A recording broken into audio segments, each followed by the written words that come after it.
can always get something so you can see. I mean, unless that makes you uncomfortable. Okay. That's fine. Do you need? Oh, you got water. Do you need anything? I think I'll do this. Just in case someone wants.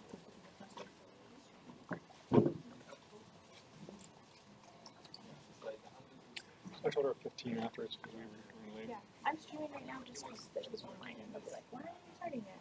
Ah, okay. So actually, if you want to make it, All right, for those all online, we're going to be starting pretty soon. The food here arrived late, so just want to give you a heads up. We'll be starting at 1:15. Good job.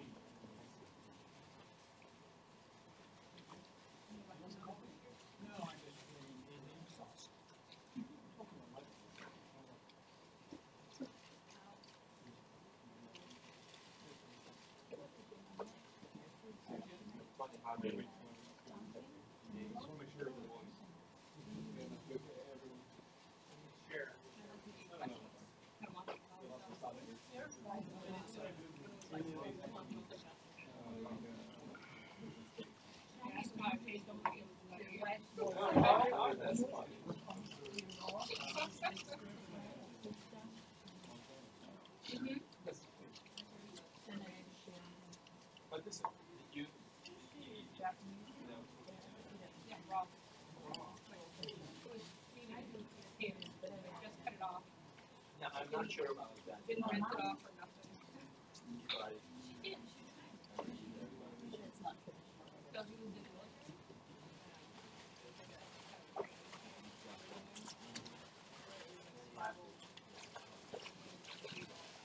So what do you do for what you got done at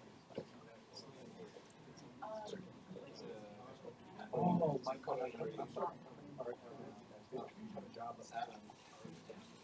Were you able to escape?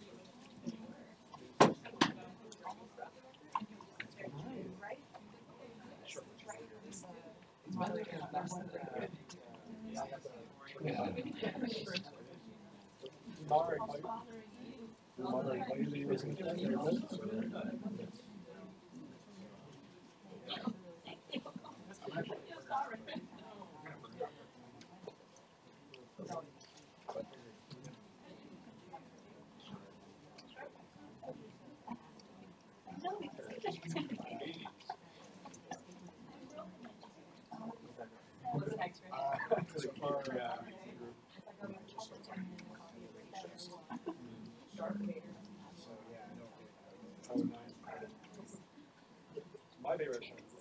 My boss was doing this. We were in the building. She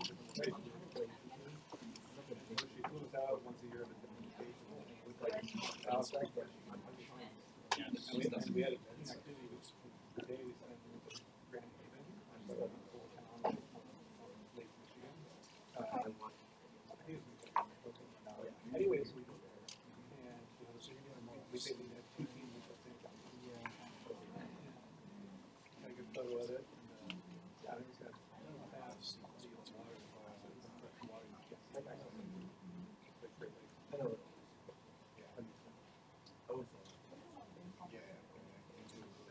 Yeah.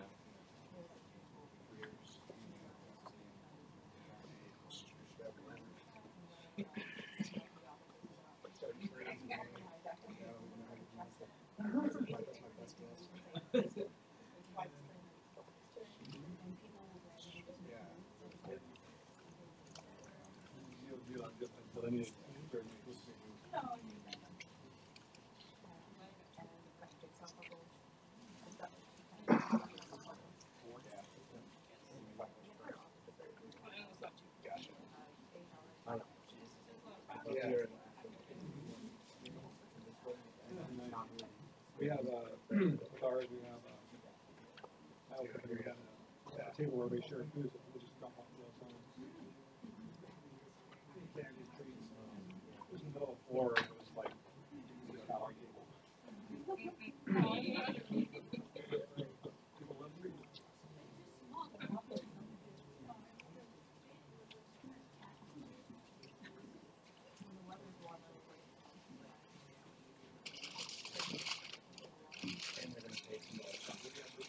The way she went, no, I thought that was looking at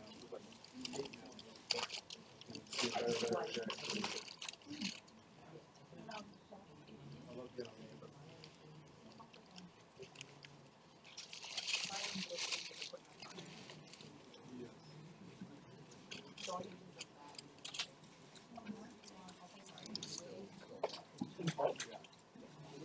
oh, yeah. You made a note about your lunch.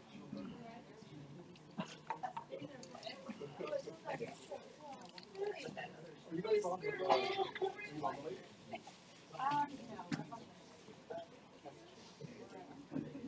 the white shirts? Always. Yeah, so you go to the park and you play music there. If you're always sure you can feel like the club's playing. I mean, like when you go to play, you're going to play in the park. You feel like it's like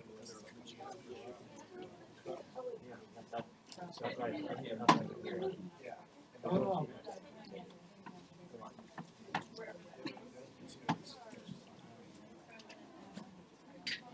Right?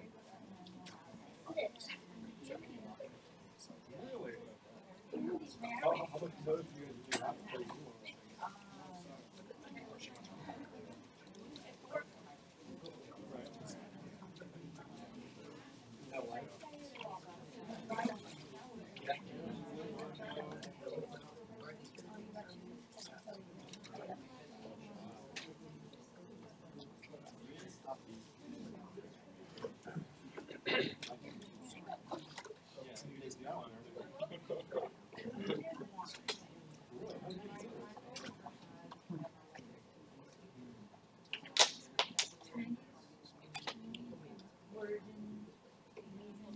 Do you want my chicken?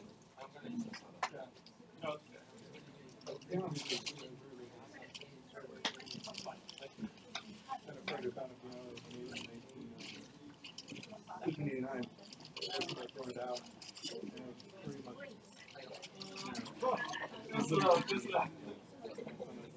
Still have the old ivory you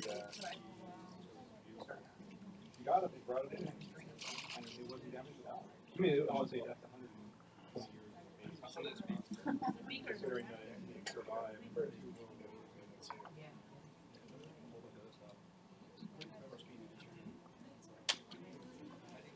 It cost pretty big.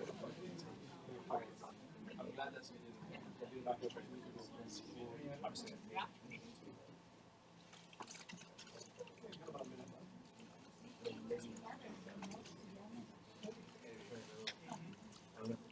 It's all about prior experience. No.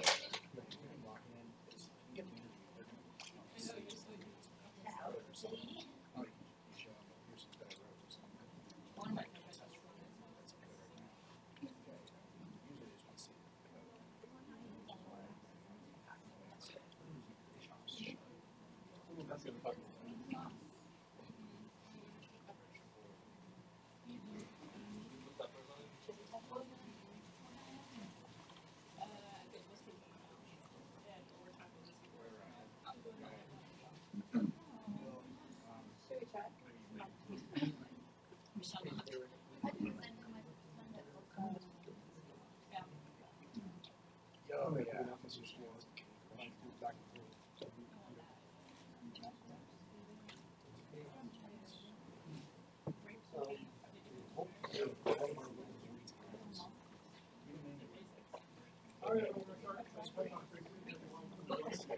Okay.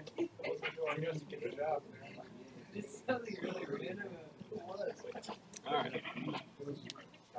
Because I was,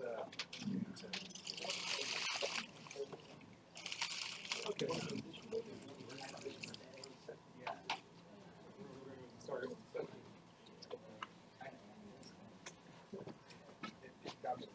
All right, everyone. Thank you for coming today. Let's see if I'm.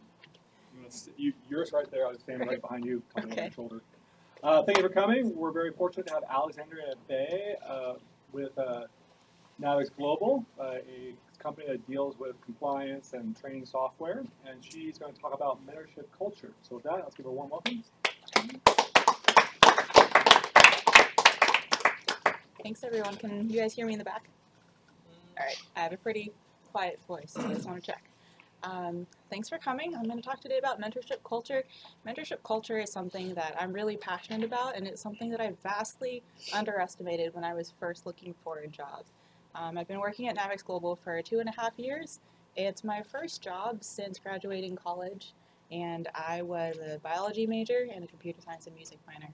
So a little bit of a non-traditional path. I'm sure some of you share similar stories. And one of the things on my mind was, what does it take and what is going to be important in your first job out in the industry when either you come from a non-traditional background or you're really looking to learn and grow and you're trying to figure out what kind of environment is really going to be supportive for that. Right? I'm sure you've seen some job descriptions to say, okay, this is an entry-level position, but we want you to have 1 or 2 years of experience. Okay, what does that mean? Mentorship has many shapes. It's a buzzword, and I want to try and deconstruct what it means in different contexts. For one, mentorship is going to change its definition as you go through your career. When you're first starting out and you don't really know much about industry versus when you're maybe in a middle management position, the type of mentorship that someone needs is going to be different as you learn and grow in your career. It's also not one size fits all. You're a unique person, and it's nice to have something that tailors to that. There's also a difference between sponsorship and mentoring. And then we'll talk about the different types of mentorship. There's formal programs that a company has, but even if a company says, oh, we don't have formal mentorship, they could still be a really great place to work. And what are some of the things you can look for that are informal? They're a little harder to find. Also, two-way mentorship. Usually we think of mentorship as one way. The mentor is this all-knowing person or this really experienced person that's just going to tell you, here's what you should do. That's also usually not the case, and so when we broaden our perspective of what mentorship means and where you can find it and who can be the type of mentor to you, that can be really rewarding. And then some additional resources. At NAVEX, we read a lot of books and listen to a lot of podcasts, and I'm always happy to share that with you all.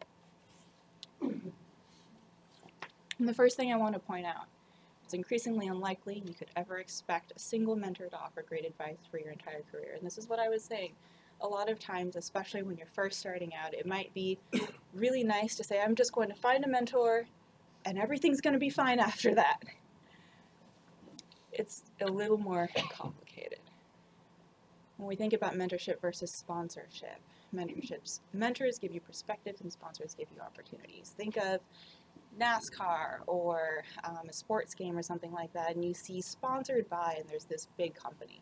What sponsors do is they give you opportunities because they have a lot of leverage. They have a lot more recognition out in the community. They probably have more money. Maybe they can give you scholarships, opportunities to go to a conference or something that increases your development.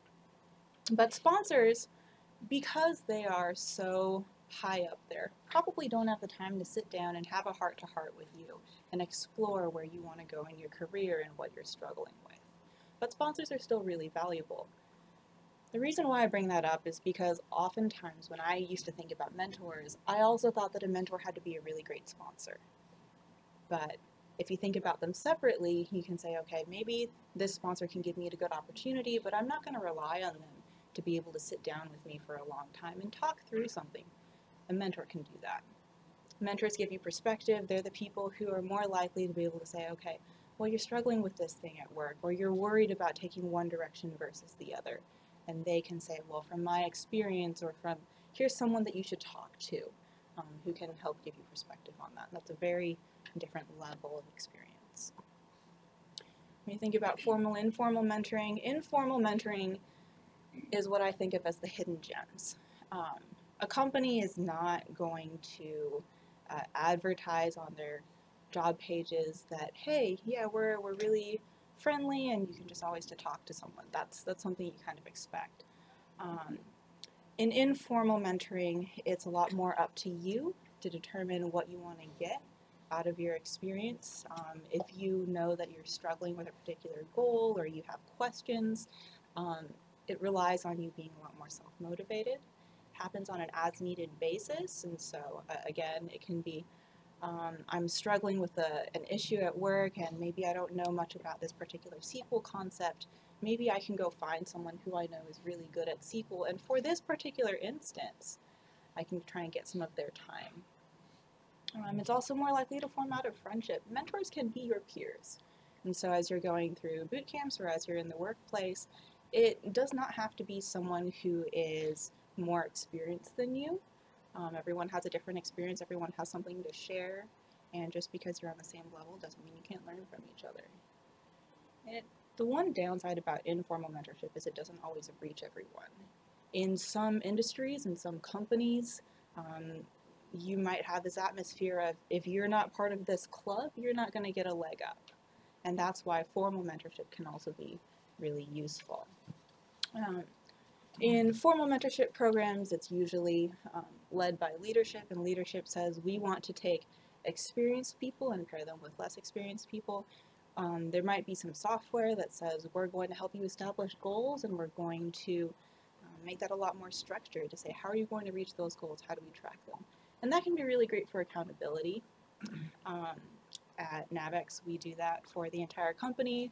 You can see the CEO's goals, you can see all the executives' goals, the middle manager's goals, and how that trickles down so that everyone aligns. And that's really useful. But that's only one piece of the puzzle. One thing that is very particular in the tech industry, so I'm a software engineer, is that mentorship can take place in your day-to-day job. It doesn't have to be a formal meeting, because when you're coding in a team, you hopefully do code reviews. And what this means is that you pick up a piece of work, you're working on that, you fix a bug, you implement a feature, and before you submit your code, you get a teammate to say, hey, can you take a look at this, review my code, let me know if this doesn't make sense. And as part of that code review, I used to think of this as, oh, they just need to find if I made any mistakes. And while that's true, that's also a really great mentorship opportunity.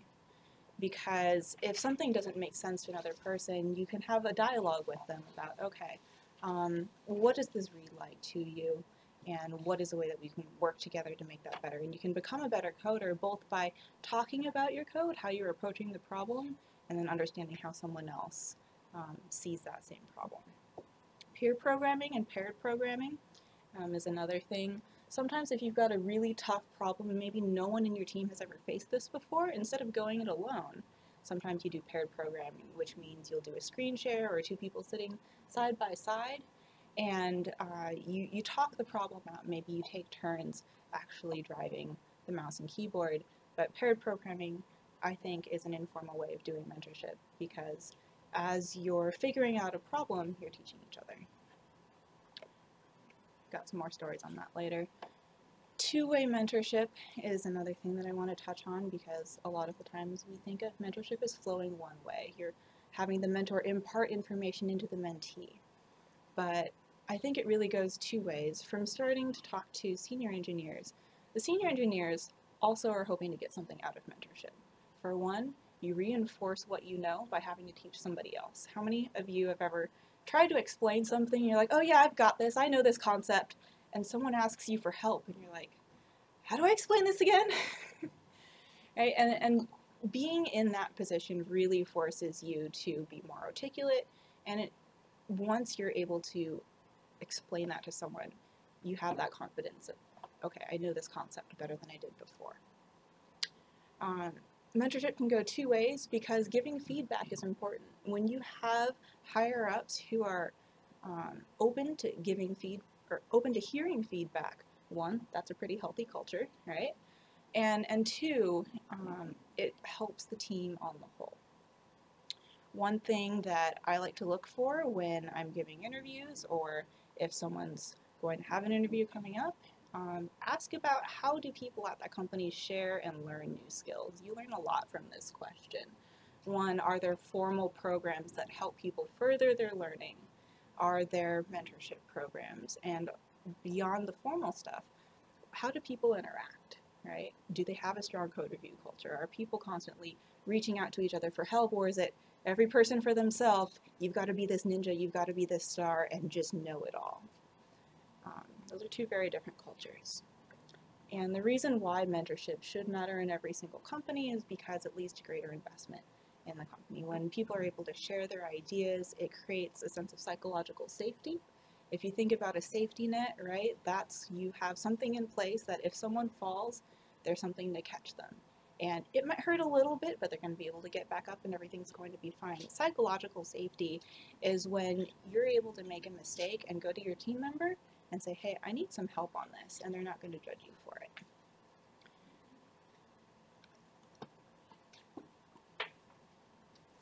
How many of you have heard of the rubber duck? All right, couple. So the rubber duck is something that's talked about in a book called The Pragmatic Programmer. It's a book that I would recommend for anyone who wants to get started in the industry or if you're already in there. It's a tactic called rubber duck debugging. When you're stuck on a problem and you're just spinning and you're thinking about this problem in your head, and it just feels like you're going nowhere. Imagine that you've got a rubber duck sitting on your desk and you just start talking to this rubber duck. And the rubber duck can't give you any actual insight. It's not going to spit back some answers at you, but in the process of having to explain something to someone other than yourself, sometimes that very act of explaining changes your mindset. And then all of a sudden, aha, I figured out my own answer. So the concept of the rubber duck is not so much that the person you're going to for help needs to have the answer. It's the fact that it's okay to be vulnerable, to open up to someone and say, I'm just struggling with this. I need a rubber duck. I'll do this with my coworkers sometime and say, hey, I'm working on a JavaScript problem and I'm pretty sure I just missed a semicolon somewhere or something happened. It's going to be something stupid, but I need a rubber duck. And by saying that, it's setting up this expectation of needing to just talk a problem out. Another analogy is needing a sounding board. So sometimes in offices you'll see someone actually have a rubber duck on their desk. For me, it's a cat, but you know, whatever works for you.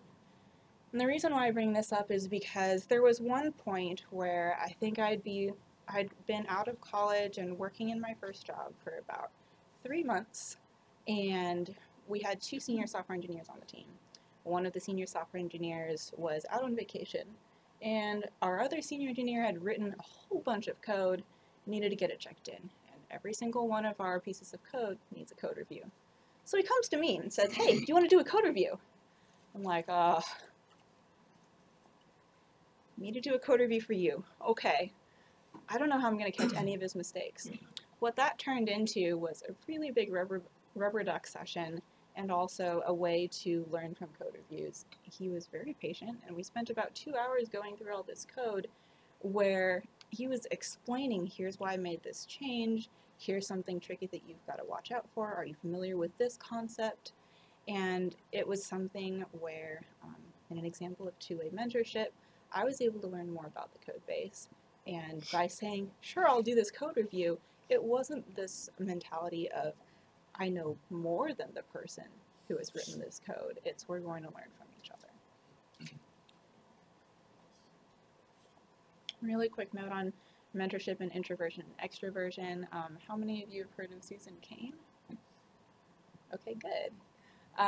Susan Cain is someone who wrote a book called Quiet, The Power of Introverts in a World That Can't Stop Speaking or Can't Stop Talking. And her work is really important to me because it outlined the difference between being an introvert and being shy. And the reason why I have this graphic out here is because being an introvert doesn't mean that you're shy, and many people in the tech industry often identify as introverts. And where this relates to mentorship is that seeking out mentorship takes effort, and because it comes in different forms, sometimes you need to take a different approach to it. For me as an introvert, that means that I like to have more time to think about ideas and questions and how I want to structure what I want to get out of a mentorship session with someone. And so that means taking some time to create a list ahead of time. When you think about implementing different mentorship programs in a company, that's why it can be really nice to set up specific times with someone. But mentorship doesn't have to be this loud, gregarious, everyone's going to be extroverted type of thing. So at NAVEX Global, we have both formal and informal mentorship. We have boot camps for new hires that last for 6 weeks, and the projects are all different depending on what the company's needs are. Everyone comes in and their project is based on real code. It's not something that's usually customer facing because we like to have a little bit of a safety net and it's a little less risky. But it's often things like working on automation, working on tools for QA, working on any kind of internal tools, but something that's going to matter. It makes it a lot more meaningful to work on a project that you know is going to be used. And that's something that I think is really great for people who are just starting out. And we have research sessions as well, which is every week. Everyone gets 2 hours to devote to professional development. So that could mean playing around with a new language or a new library, taking some video courses, or going to fix that bug that's been really annoying you for the past 3 months that you haven't had time to fix. I facilitate a lunch and learn series, and this is something where anyone in the company can say, hey, I know about this topic and I want to teach everyone else about it, or this is a really cool library and I want to see if other people want to use it. That's a way for them to share their knowledge. And that's something really important to our culture, that people are willing to teach others. And we've had people who have worked at the company for less than a year and given a talk. We've had people who have been in the industry for 20 years and they've given a talk. And both are really valuable. Pluralsight is what we use for ongoing video training, and we have a department library. I'll share some of those resources later. There's a growing bookshelf of things both in terms of business skills and coding skills. And then we have weekly one-on-ones with management, dedicated time to say, where are you working in your career? What are your blockers? What are you liking? What are you not liking? Where do you want to be going? And as I've mentioned before, we've got a strong code review culture. I was able to have a senior engineer come up to me and say, hey, do you want to review my code? And if I catch a typo, I know they're not going to be mad at me, little things like that. So NAVEX really places an emphasis on mentorship. For reading resources, these are some books that we have on our shelf that some of them management has recommended, some of them we just have employees who really liked the book and then started evangelizing that to the rest of the group. You'll notice that I have both business, more soft skills books and technical books up here. And that's because in a place where software is increasingly reaching all of these different areas, you've always got a user, and that user matters. And so having the social skills to both understand your user or understand the person in the company who's working with that user, you've got to be able to communicate, you've got to be able to ask questions, and know more than just the technical side. At first, it might not be as important when you're a junior engineer, but especially the more that you move up, it becomes really important. I mentioned the pragmatic programmer. That's a great place to start. Probably everyone here has worked with Agile, but Agile estimating and planning goes a little more in detail about how does a company project how long it's going to take to develop something. How do you course correct, right? Because Agile's supposed to move fast. And then those last three, clean code, refactoring, and design patterns, are good for as you're preparing for mid-level or when you're at mid-level. For listening resources, not every single one of these screen captures actually has the name of the podcast in it, so I put the names of that at the bottom. But at NAVEX, we really like to listen to podcasts, and it's a really good way, especially as you get busier, to keep up to date with what's happening in industry. I know the Tech Academy does a podcast, so besides listening to that one, these are some industry podcasts that are really good resources.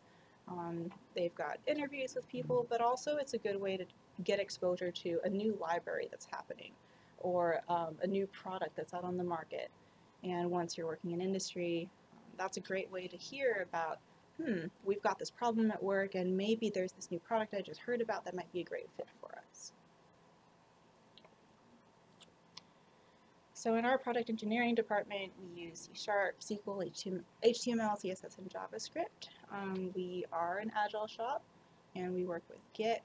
We are an ethics and compliance company, which means a company that develops software that hopefully makes workplaces a safer place to work. Things like video training and learning, policy management, incident report management, third-party risk management, that kind of thing.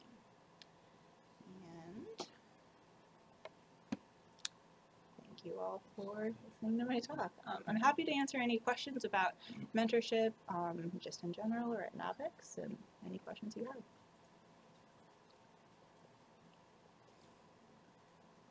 Any questions at all? Shock and awe? So Alexandrea, I like the fact you told me about you originally started your path with the biology degree and music.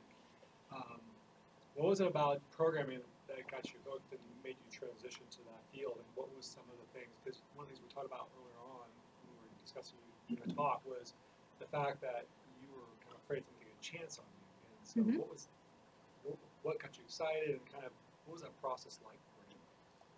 Right. So one of the big differences between my original path, which was optometry, and computer science and software engineering is that software engineering is always changing, and I like to be a lifelong learner.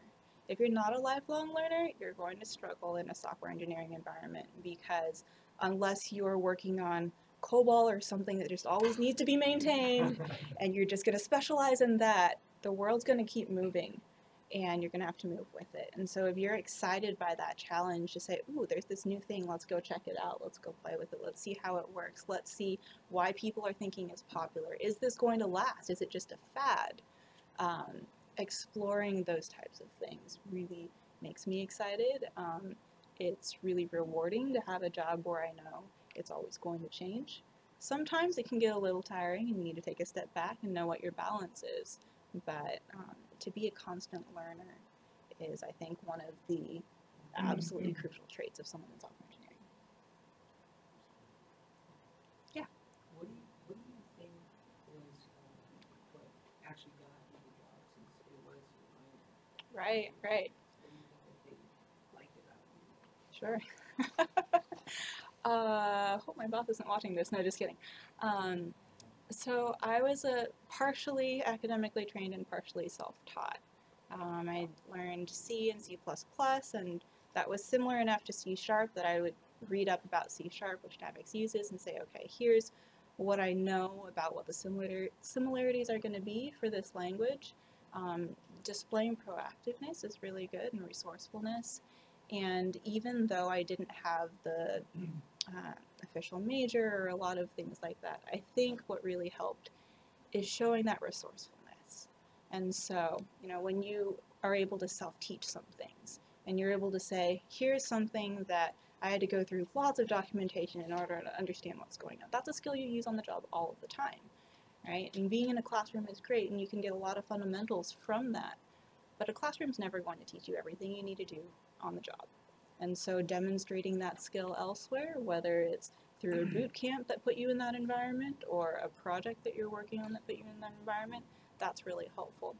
The other thing is that I think NAVEX recognized that all your other experiences still impact who you are, what drives you, and how you work. Right? So I had experiences in biology and in music and in leading other groups that showed proactiveness and other things like that. So depending on what your background is, my personal opinion is don't be afraid to highlight certain things that are not necessarily technical, but really show off your personality and what drives you and what sort of skills, especially soft skills, are going to transfer to a software job. Does that answer your question? Yeah, and I'll add to that. I think she's absolutely right. There's a lot of people that come through this program that have a divergent background. Doctors, baristas, hotel concierge, a lot of different experiences, but at the end of the day, we're all human, and we have soft skills. And being able to highlight your ability to adapt and learn and being naturally curious and wanting to try different projects.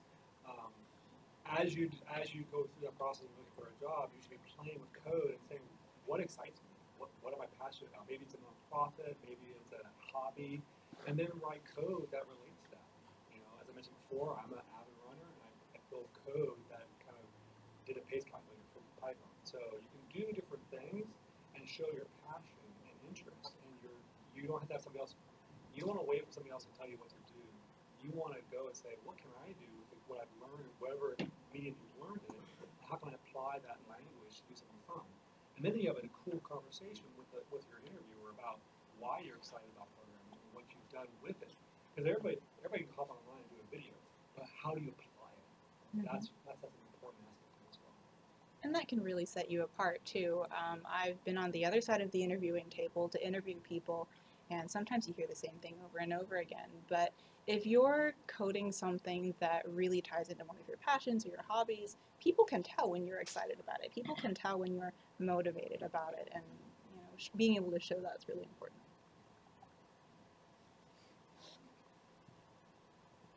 Any questions? All right, well, let's give a warm thank you for Alexandria. Thank you. Feel free to go up there and ask any one-on-one questions. We'll be here for a little bit. Sure. And yeah. And if you are not a student here, you want to fill out a survey, we'd really appreciate it. And tell us what you all thought about the experience today. And thank you for coming. And we still have some soda pop left, and some coffee, and all the tacos are gone. We got I would like to take a look at your book resources. Oh yeah. I'm just Okay, gonna I can go leave ahead. that back up. I'm going to pause this Sure. thing for you.